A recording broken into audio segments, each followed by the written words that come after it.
সুনামির জেরে বিপর্যস্ত জাপানের বেশ কিছু এলাকা, বিশেষত প্রশান্ত মহাসাগরীয় উপকূলবর্তী এলাকায় সুনামির তেজ বেশ বলে জানা যাচ্ছে জাপানের আবহাওয়া সংস্থা থেকে। যদিও ঢেউয়ের উচ্চতা ভয়ঙ্কর আকার নেয়নি।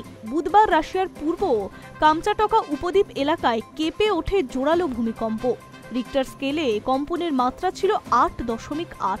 সেই ভূমিকম্পের পরেই সুনামি আছড়ে পড়ে রাশিয়ায়। শুধু রাশিয়া নয়, সুনামির ফলে দুর্যোগের চেহারা নিয়েছে জাপানের অনেক এলাকাতেই। এছাড়াও চীন, পেরু, ইকুয়েডরের মতো দেশগুলিও সুনামির সতর্ক জারি করা হয়েছে। জাপানের আবহাওয়া সংস্থার তথ্য অনুযায়ী ইশিনোমাকি বন্দরে সুনামির প্রভাব সবচেয়ে বেশি। প্রশান্ত মহাসাগরীয় উপকূল বরাবর সুনামি দক্ষিণে সরে যাওয়ায় আরও 16টি জায়গায় ঢেউ আছড়ে পড়েছে।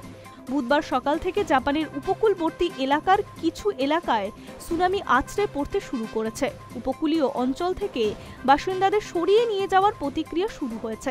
ইতিমধ্যেই 9 লক্ষ মানুষকে নিরাপদ স্থানে সরিয়ে নিয়ে যাওয়া হয়েছে বলে প্রশাসনের দাবি। জাপানের প্রধানমন্ত্রী শিগেরু ইশিবা জানিয়েছেন তিনি পরিস্থিতির ওপর নজর রাখছেন। পরিস্থিতি মোকাবিলা করার জন্য একটি জরুরি কমিটিও গঠন করছে জাপান সরকার।